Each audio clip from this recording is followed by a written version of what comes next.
Hi everyone, welcome to the Communication and Conflict YouTube channel and Chaos podcast, promoting mindful communication growth through conflict. Alan Sharland here, Director of Chaos Conflict Management in London, UK. So today's video and podcast is one of the series that I'm doing on contemplations on conflict, or contemplating conflict as the title is on the YouTube screen. And the aim of these, if you haven't listened to some of the others, is to just contemplate different views or insights that people have had about conflict or conflict related issues. And today I want to talk about Byron Katie, who has been a very big influence on my work in the field of mediation and conflict coaching. Even though that's not what she specifically does, the thinking behind what she talks about in her approach called The Work, and details can be found at thework.com. I'll have put information about all this in the information section below, or if you're watching on YouTube, it will be on screen. And the whole thing about her approach is very much about how the thoughts that we have about the world are what lead to our suffering. And quite often, where we might say it is about the external things that we perceive as going on in the world, it's often very much about our interpretation of them and what we're believing about those things that are the cause of our suffering. And how, when we can recognize that, it can lead to an enormous amount of peace and joy in our lives. But at the same time, it's not to say that it's easy to get to that place, but the work, as Byron Katie calls it, is the process through which that can be possible. And that's what I'm going to be talking about today, is going through the 4 questions of the work and the turnaround, which if you haven't come across them before, that's what makes up the process called the work, which is a very simple looking process, but it's very personally challenging, but also very personally liberating and rewarding, I suppose, for want of a different word. So I'm going to read a phrase from the work.com website first of all, and then I'm going to go into talking through the 4 questions of the work process. So on the website it says, "Welcome to the work." And this is Byron Katie speaking, or being quoted. "I discovered that when I believed my thoughts, I suffered, but when I didn't believe them, I didn't suffer, and that this is true for every human being. Freedom is as simple as that.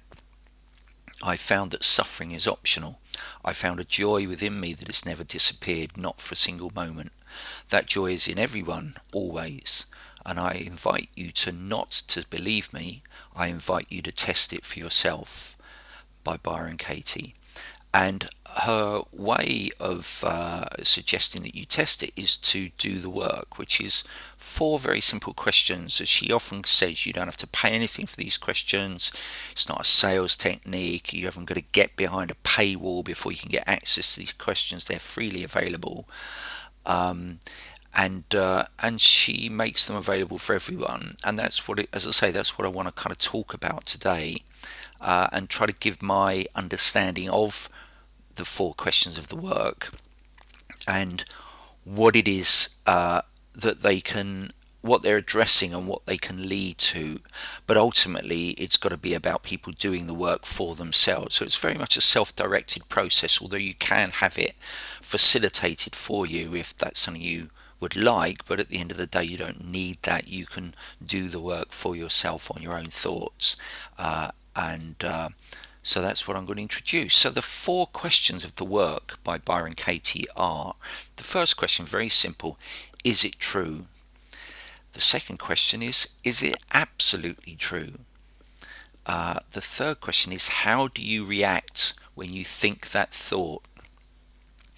And then the 4th question is, who would you be without that thought?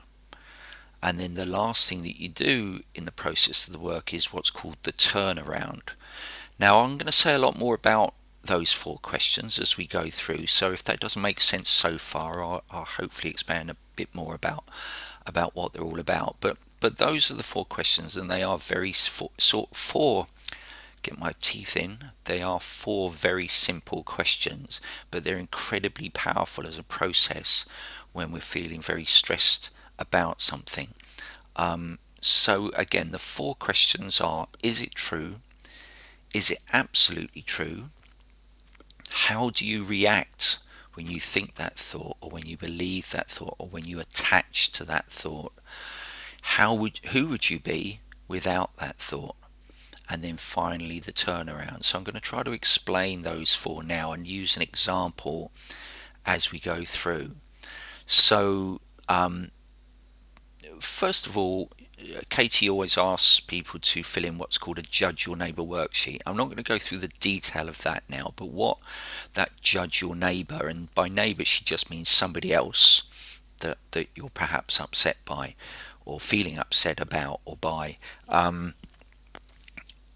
The aim is that you kind of acknowledge to yourself all the different thoughts you've got about someone. And she says, be as petty as you want. If you think someone's a complete idiot, then write that down. Or if you think they're stupid, write it down, because this is the work that you can do for yourself, so you can be as honest and open with yourself as you need to be. It's not like you're going to be sharing it with anybody unless you particularly want to. You can just write down all the thoughts you have about someone that you're having a difficulty with. So Katie often uses a very simple example just to kind of convey the point of the work. And I'm going to use a similar one today. But the point is, you can do it with any difficult thought that we have about another person. So the one that Katie often uses is, I'm going to use a different name to the one she normally uses. I'm going to say, Fred doesn't listen to me. And it might be that Fred could be my partner, it could be my friend, it could be my work colleague, it could be my boss, it could be anybody. But, Fred doesn't listen to me. And for whatever reason, Fred not listening to me is causing me a lot of stress in my life. Perhaps I feel the things that I want them to listen to me about are very important, but I feel that because I see them as not listening to me, it's causing me a lot of stress and frustration. So Fred doesn't listen to me is my statement, or my thought, or my belief. And the first question is it true? Now, for a lot of people, when they first come across that question, they think, well, yeah, it is true. That's why I'm saying the problem is he doesn't listen to me. That's the problem. And as Katie says, the answer to this question is always either yes or no. There's no other answer. If we go off into yes, but, or well, sometimes, or whatever, the answer is no, it's not true, because it's not absolutely true that he doesn't listen to me. So if I say, is it true? I might first of all say, yes, it is true. Fred doesn't listen to me. I walk in the room, I start speaking to him, and he goes off doing something else, or he's checking his phone, or whatever. So I'll come out with all these things to justify my belief. But then she'll say the second question, is it absolutely true? Is it always true? Is it true without any exception that Fred doesn't listen to me? So then I've got to actually start to gain a little humility about my belief about Fred. So I've got to be honest that actually sometimes he does listen to me. Otherwise it would be literally as if I was a ghost in the room and he didn't notice me. Sometimes I say things to him and he responds. Sometimes he does sit down and engage with me in a conversation, but at the moment I'm thinking not as often as I'd like. But is it absolutely true Fred doesn't listen to me? No, it's not true, because sometimes he does listen to me. So my statement, my thought, my belief is already being questioned. It's already perhaps a little bit shaky. It's already perhaps not so absolute as I think. And you can do this yourself with any thought you've got about another person. A one that comes up for me quite often is, my boss is a bully, or my partner doesn't care about me, or people should be more considerate, or any kind of question or belief that we have that is causing us stress and we're getting very upset by. Obviously, I'd recommend you go to the work.com website or check out Byron Katie on YouTube, to see how she does it, more to see what other thoughts can be addressed. There's plenty out there. But the first thing is to just stop and think, what is the stressful thought that you're presently dealing with? You may have hundreds of them, but just choose one that you would like to do the work on. So as I say, the first question is, first of all, is it true? And quite often our answer to that is reactively yes. It's kind of like, well, why would I be upset if it wasn't true? But then the next question is it absolutely true? Is it true on all occasions, in every situation, that Fred doesn't listen to me? And when that question's asked, I have to acknowledge, actually, no, it's not absolutely true. It's just true sometimes. So the answer is no, it's not absolutely true. Now, Katie also says that even if you think the answer to that is no, that's not a problem. That's where you're at the moment. That's what you believe. You may still believe that going through those two questions. So it's not that you have to say no to the question. It's just, she's just asking you yes or no. Is it true? Is it not true? You can come up with whatever answer you have. But often when you get to that second question, is it absolutely true? The answer has to be no, not always, or no, but only on these yes, but only on these occasions. In which case, it's not absolutely true. So the answer is no. So then, having acknowledged usually that the answer is it's not absolutely true, so we're already starting to look at our belief and how strongly we're holding on to that belief, and we're starting to kind of find perhaps it's not so absolutely true as we believe it to be. So then we go to the third question. How do you react when you think that thought? So how do I react when I think Fred doesn't listen to me? Okay, so whenever I know I'm going to go to meet him, I start getting a bit fed up. I think, oh, what a waste of time this is going to be. He's not going to listen to me. I feel kind of, despondent, or I feel angry, or I feel tense, or I think, oh, shall I even bother going to the meeting? Or, all sorts of things can come from me believing the thought that Fred doesn't listen to me. So that's just about acknowledging, so what's the impact of believing that on myself? What happens to me? What is the impact? What's the effect? What? How do I feel? How do I react? What are the side effects of me believing that thought? So as I say, I kind of might turn up thinking, oh, what a waste of time this is going to be, or angry at him for being so, as I see it when I believe that thought. For him to be so kind of arrogant that he thinks I'm not worth listening to. Or perhaps I even think things about myself that I'm not worth listening to because I believe that thought about him. So that's how I react when I think that thought. So that and many other things might be what I do. Physical feelings of frustration, despair, tiredness, maybe even depression if I think it's really important that he listens to me, but I don't think he does. So that's how I react when I think that thought, when I believe that thought that Fred doesn't listen to me. And perhaps you can already see that if I've actually previously acknowledged that it might not be absolutely true that he doesn't listen to me, I might be starting to recognize that a lot of those reactions that I have when I believe that thought might be, well, do I need to react in that way? Is it absolutely true that he doesn't listen to me?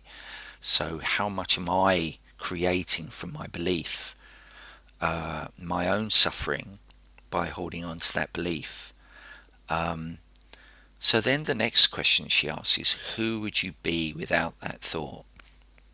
So say I didn't turn up to a meeting thinking Fred doesn't listen to me. Maybe that I didn't have anything that suggested to me that Fred doesn't listen to me. Who would I be walking through that door, turning up to meet with Fred, or just being in his presence, without any belief that he doesn't listen to me? Well, first of all, I wouldn't be clouding my mind with, when's Fred going to prove to me that he doesn't listen to me? I wouldn't be waiting to pounce on him for not listening to me. I wouldn't have that going on in my head. I wouldn't be kind of turning up feeling despondent. I'd be turning up looking forward to, or if not looking forward to, just kind of ready for a meeting with Fred, to have a discussion with him. If I didn't have that thought, I wouldn't be thinking about Fred outside of the meeting, thinking, oh, Fred, he never listens to me. I'd be thinking about other, perhaps more pleasant things, because, I'm not kind of just constantly thinking, oh, what a waste of space Fred is. He doesn't listen to me. I'd be free. I'd have freedom from that, despondency causing thought about Fred. So I'd just think, okay, I'm going to meet Fred. I'm going to turn up. I'm going to meet with him. We're going to have a discussion. So I wouldn't be kind of suffering based on my belief that Fred doesn't listen to me. I'd just be, okay, I'm going to meet Fred. What's next? So I wouldn't be suffering. So what Katie sometimes says when we come to that recognition, that if we don't hold that belief about the person, is, so what's Fred got to do with this, with my suffering? If it's my thought that's causing me my suffering, if it's my thought that's causing me to feel so kind of worn out or stressed or despondent about about meeting Fred, when actually if I didn't have that thought about him, I wouldn't be having all that. Then it's really nothing to do with Fred. It's my thinking about Fred, based on something that perhaps I've noticed before, and then thinking that it's true all the time of him. So just my thinking about, from my thought that I'm attaching to and holding on to and looking for all the proof about Fred, is actually the cause of my suffering. It's got nothing to do with Fred. Fred's just being Fred, just being who he is. And sometimes he might be listening to me, and sometimes he might not. But if I hold on to this constant belief, if I attach to the belief that he doesn't listen to me, I suffer. But when I let go of that thought, who would I be without that thought? The fourth question, who would I be without that thought? I'd be someone who doesn't spend my time thinking about Fred and demonizing him. I'd just be turning up, open to having a conversation with Fred. And my life would be much less heavy, much less burdensome, because I wouldn't be carrying around that stressful thought with me. So those are the first four questions. Those are the first four questions. Is it true? Is it absolutely true that Fred doesn't listen to me? How do I react when I think that thought about Fred? When I have all these beliefs about him, it really gets me down in one way or another. Who would I be if I didn't have that thought about Fred? Actually, I'd be a lot freer. I'd be a lot kind of less stressed. I'd be less troubled by things. So really, what's Fred got to do with it? It's my thought about Fred which is causing me the suffering. So then we go on to what's called the turnaround. Now the turnaround is where we look to reconsider our thought and just look at, well, what else might be true in this situation? So Fred doesn't listen to me. We can look at Fred does listen to me. Well, in a sense, earlier on we've already acknowledged that actually there are times when Fred does listen to me.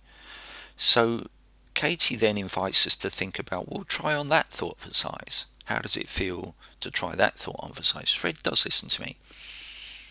Okay, yeah, if I think Fred does listen to me, that's actually a bit more of a peaceful thought to hold on to, because actually he does sometimes. So what would mean that I'm only attaching to the negative version, that he doesn't listen to me? Fred does listen to me, so it's just as true that he does listen to me. Fred does listen to me is the turnaround from Fred doesn't listen to me. Another turnaround that she talks about is I don't listen to Fred. So sometimes people find that one a little bit difficult, because suddenly they're having to look at, well, actually, is it just as true of me that I don't listen to him as it is that he doesn't listen to me? So I don't listen to Fred. She says, try that one on for size. Actually, yeah, there are times when I'm probably not listening to him. Particularly when I'm turning up and walking in the room and I'm already crowding my brain with Fred doesn't listen to me, Fred doesn't listen to me. So in the very moment of being with him, I'm already shut off from him, because I'm talking to myself in my head saying Fred doesn't listen to me. So how much am I actually listening to Fred when I'm actually in his presence, because I'm holding all these negative expectations about him. I'm not open-minded to him because I've already got these preconceptions about him going on in my head. So I'm more listening to them than I am listening to Fred. So how about that one? So what can I do that I can take responsibility for? Can I stop having this kind of preconception about Fred and be actually more open to him and less burdened by the stressful thought I have that he doesn't listen to me? So Fred doesn't listen to me. Fred does listen to me. Fred doesn't listen to me. I don't listen to Fred. And what will often be found is that in many of these thought situations, that that there's always a turnaround. Now, what people can sometimes do is jump straight to the turnaround, and that actually then becomes very difficult. Is just to say, you know, I've often heard it said that, whatever we think about another person, it's true of us. And the thing is, if we don't go through the first four questions first before going to that turnaround, it actually can lead to us feeling very defensive and very, perhaps feeling like we're being blamed or we're guilty. And none of this is about guilt or blame, which is why it's really important that we do the first four questions first before we go to the turnaround. It doesn't work just to say, oh, my partner doesn't care about me, I don't care about my partner, because then it just becomes a battle that we're trying to, a guilt tripping battle between us. We've got to go through the four questions before we get to the turnaround. Otherwise, the impact of the turnaround isn't open to being, we're not as open to considering it or hearing it. And I heard Katie once say that in a sense, if we've done the first four questions, the turnaround becomes more like a kiss than a knife in the gut. So instead of it being an attack, it becomes a kind of a blissful release, because we can recognize that actually there are other thoughts we can have about that experience that are more peaceful, less stressful, and more that we can be in control of. So I don't listen to Fred as one of the turnarounds means I've got control over that. I can be more concerned about my own listening to Fred rather than obsessing about my belief that he doesn't listen to me. So it gives me power over things that I previously felt powerless over. And if I listen to Fred, I'm going to improve the communication myself as much as I can, because I'm taking my steps to listen to him. And Fred doesn't listen to me. I'm also now not going to be waiting to pounce on him every time I think he's not listening to me. I'm going to be appreciating the times when he does listen to me, because it will be true that he does listen to me at times. But I seem to be only focusing on when he doesn't listen to me. So I'm going to optimize my interactions with him by being appreciative of when he does listen to me. So I hope in a sense has given an introductory explanation of what the work is about. I wouldn't for 1 minute want to think that that's given enough of a comprehensive explanation of the process, and there's so much more can be said about it. But its aim, as I say, is to acknowledge that the thoughts we hold are often the cause of our stress, whereas what we'll tend to do is say it's all about somebody else, and so in the process of doing that we render ourselves powerless, when actually there are all sorts of things we can do to help ourselves to feel more empowered about what we can do about a situation, which just simply includes sometimes questioning our beliefs and our thoughts, because those thoughts are proven to be so stressful. And sometimes I don't want to kind of make promises without, there's obviously a risk I make kind of it sounds like I'm making promises without giving examples, but often what we'll come to realize is that what we've perceived in the other person to be so, when we revisit it and question our thoughts about it, we realize that actually it may not actually be so that they've been so negative as we've previously believed them to be, but for whatever reason we've held on to that kind of negative belief about them, and we've not allowed in an acknowledgement of much more positive ways of seeing the situation or feeling about the situation or just feeling about the person in general. And that's quite hard for a lot of people to take on, which is why I'm hesitant to make any promises. You have to go through the process yourself for your own difficulties. But what I would say is, as someone who's watched a lot of the videos and listened to a lot of the tapes and audios of Katie doing this over many, many years, there's nowhere that she can't go that she hasn't gone with the work. And I'm really talking some quite serious, difficult human interactions that have still enabled a kind of a more liberated, a more free, a less stressful, a less debilitating kind of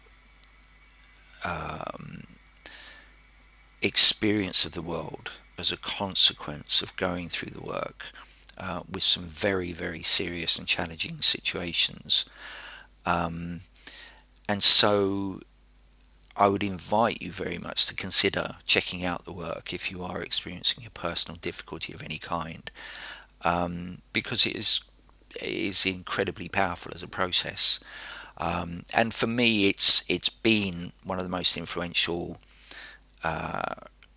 factors in my own approach to mediation and conflict coaching. Even though it's not mediation or conflict coaching, it informs a lot of how I see those two processes and practice them. I tend not to read books about mediation and conflict coaching, which I tend to find quite academic and analytical and perhaps even psychological or psychotherapeutical. And I think there's a difficulty with that, because that often then tends to see mediation and conflict coaching as doing something to people or treating them or analysing them, whereas the whole thing about the work and also Eckhart Tolle, which I did another contemplations